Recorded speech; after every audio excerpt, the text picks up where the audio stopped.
कभी आसमान की तरफ देखकर आपने भी सोचा है ना कि इस इतने विशाल ब्रह्मांड में क्या हम सच में अकेले हैं? तो चलिए आज इसी सवाल की गहराई में चलते हैं। आज की हमारी ये चर्चा बहुत ही खास है क्योंकि इसमें हम गहरे अंतरिक्ष के रहस्यों को और हमारी अपनी चेतना को दोनों को एक साथ लेकर चलेंगे। ये असल में प्राचीन ज्ञान और आज के आधुनिक विज्ञान के बीच का एक सीधा और अद्भुत संवाद है। तो आइए देखते हैं कि एलियंस के इस रहस्यों को हम इन दो बिल्कुल अलग नजरियों से कैसे समझ सकते हैं। अब जरा एक पल के लिए इस असीम अनंत अंतरिक्ष के बारे में सोचिए। क्या कोई हमारा संपर्क किसी एलियन से करवा सकता है?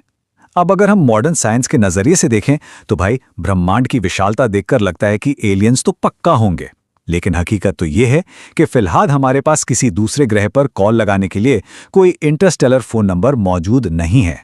और यही विरोधाभास आज की हमारी इस पूरी चर्चा का आधार है। और यहीं पर एंट्री होती है विज्ञान के एक बहुत ही लॉजिकल सिद्धांत की, जिसे हम कहते हैं फर्मी पैराडॉक्स। आज का वैज्ञानिक दिमाग कहता है कि यार ये तो 100% सच है कि इतनी सारी आकाशगंगाएं हैं तो कोई ना कोई एडवांस सभ्यता तो होनी ही चाहिए ना। बिल्कुल होनी चाहिए, लेकिन उनका कोई सबूत क्यों नहीं है? हमारा उनसे कोई संपर्क क्यों नहीं है? क्या हमसे कुछ छिपाया जा रहा है? या फिर शायद पृथ्वी पर हमारा मानसिक विकास अभी उस लेवल तक पहुंचा ही नहीं है कि हम उनके संपर्क करने लायक बन सकें? चलिए इसे थोड़ा और डिकोड करते हैं। विज्ञान इस रहस्य को मुख्य रूप से 4 तरीकों से सुलझाने की कोशिश करता है।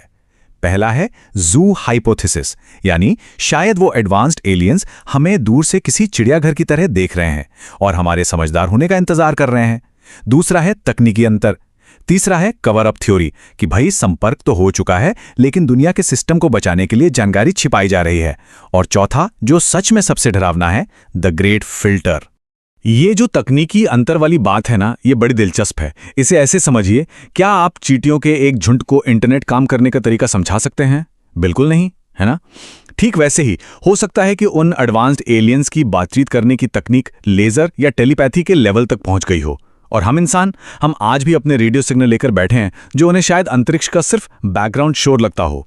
वो बात तो कर रहे हैं, बस हमारे पास सुनने का सही टूल ही नहीं है। अब आते हैं उस सबसे डरावने पॉइंट पर, जिसे द ग्रेट फिल्टर कहा जाता है। आप इसे ब्रह्मांड का एक फाइनल टेस्ट मान सकते हैं। ये थ्योरी कहती है कि हर सभ्यता एक ऐसे पॉइंट पर जरूर पहुंचती है जहां वो अपनी ही बनाई हुई एडवांस टेक्निक से खुद को खत्म कर सकती है। अब आप ही सोचिए, जो सभ्यता आज भी अपनी धरती पर काल्पनिक बॉर्डर्स के लिए आपस में लड़ रही हो, क्या वो सच में ब्रह्मांड का नागरिक बनने के लिए तैयार है? शायद एलियंस बस यही देख रहे हैं कि हम अपनी समझदारी से इस फिल्टर को पार कर भी पाते हैं या नहीं। लेकिन अब इस पूरी बात को हम एक बिल्कुल अलग, प्राचीन और गहरे आध्यात्मिक नजरिए से देखते हैं। एक ऐसा नजरिया जो सिर्फ मशीनों को ही सब कुछ मानने की सोच को सीधी चुनौती देता है। ध्यान से सुनिए, यदि वे मानव विचारों को परिवर्तित नहीं कर सकते तो उनका वैज्ञानिक विकास एकदम अधूरा है। ये अपने आप में एक बहुत ही पावरफुल विचार है। अगर कोई एलियन सभ्यता सिर्फ मेटल के स्पेसशिप बनाने में तो आगे है, लेकिन चेतना को नहीं समझती, तो क्या वो सच में हमसे आगे है?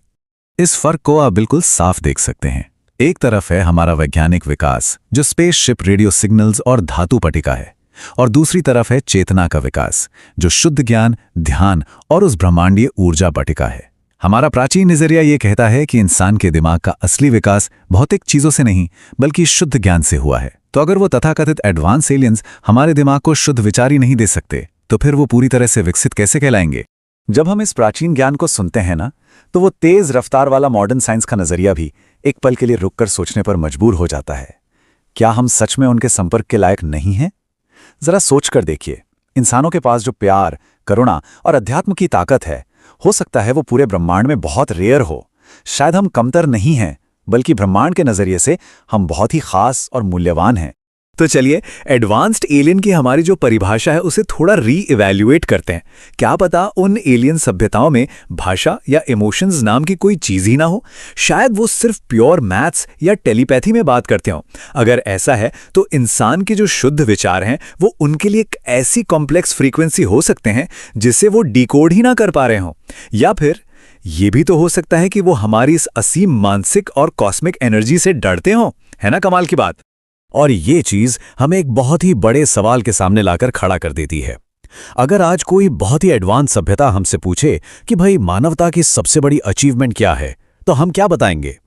क्या हम उन्हें अपने गैजेट्स और साइंस के बारे में बताएंगे, या फिर अपने संस्कारों, नैतिकता और शुद्ध विचारों के बारे में? ये सवाल हमें ये सोचने पर मजबूर करता है कि आखिर असली प्रगति है क्या? और अगर आप गहराई से सोचें तो इसका जवाब बिल्कुल स्पष्ट है। हाँ, विज्ञान और अध्यात्म का मिलन ही वो असली ब्रह्मांडीय पुल है। एलियन से जुड़ने की या इस पूरे ब्रह्मांड को समझने की जो असली चाबी है ना, वो इन दोनों को साथ लाने में ही छिपी है। सच कहूं तो पूरे ब्रह्मांड को इसी मिलन की आवश्यकता है, क्योंकि सिर्फ टेक्नोलॉजी या सिर्फ दर्शन से तस्वीर कभी पूरी नहीं होती। अब इस साइंस और दर्शन के कनेक्शन को जरा फैक्ट्स के साथ देखिए। आज की मॉडर्न क्वांटम फिजिक्स में एक कॉन्सेप्ट है क्वांटम एंटेंगलमेंट। इसे ऐसे समझिए कि ब्रह्मांड के दो बिल्कुल अलग अलग कोनों में रखे कण एक दूसरे से तुरंत जुड़े रह सकते हैं। एक में कंपन हुआ तो दूसरे को तुरंत महसूस हो जाएगा, बिना किसी फिजिकल कांटेक्ट के। और मजे की बात यह है कि हमारे प्राचीन दर्शन में इसे ही तो अद्वैत कहा गया है।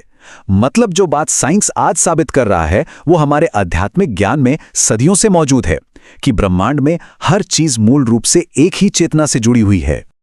अब जब मॉडर्न साइंस खुद ये मान रहा है कि ब्रह्मांड सिर्फ मैटर नहीं बल्कि एनर्जी और चेतना का खेल है, तो फिर हमारे एलियंस को खोजने के उपकरण भी तो बदलने चाहिए ना। हो सकता है ये रेडियो तरंगें और बड़ी बड़ी दूरबीनें सही रास्ता हो ही ना। क्या पता इस ब्रह्मांडीय संपर्क का असली माध्यम हमारी मानसिक ऊर्जा और हमारा ध्यान हो। जिस दिन हमने शुद्ध विचारों की शक्ति को पूरी तरह समझ लिया, शायद उस दिन हमें अंतरिक्ष में देखने के लिए किसी दूरबीन की जरूरत ही ना पड़े। तो इस पूरी चर्चा से जो एक सबसे बड़ी और गहरी बात निकल कर आती है वो ये है कि यदि कोई एलियन सभ्यता वास्तव में पूर्ण रूप से विकसित है तो उनके पास आध्यात्मिक ज्ञान अवश्य होना चाहिए। बिना अध्यात्म के कोई भी सभ्यता अपने हाईएस्ट पोटेंशियल तक पहुंच ही नहीं सकती। लेकिन यह आध्यात्मिक ज्ञान इतना अनिवार्य क्यों है? चलिए इसे लॉजिक से समझते हैं। वो द ग्रेट फिल्टर आपको याद है ना? उससे बचने के लिए स्पिरिचुअल मैच्योरिटी ही इकलौता रास्ता है। पहला, जब आपकी सारी भौतिक जरूरतें पूरी हो जाती हैं तो अध्यात्म ही आपको बताता है कि आपके होने का असली मकसद क्या है। दूसरा, बिना नैतिकता के बहुत ज्यादा टेक्नोलॉजी हमेशा तबाही लाती है और अध्यात्म इस आत्मविनाश को रोकता है। और तीसरा, यह हमें सिखाता है कि हम सब एक ही ब्रह्मांडीय ऊर्जा का हिस्सा हैं। तो चलिए अब सारी कड़ियों को एक साथ जोड़ते हैं।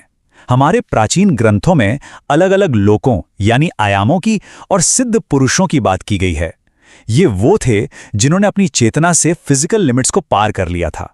अब जरा सोचिए, जिन्हें आज का मॉडर्न खगोल विज्ञान एडवांस्ड एलियंस मानकर अंतरिक्ष में ढूंढ रहा है, क्या पता वो असल में वही सिद्ध आत्माएं हों?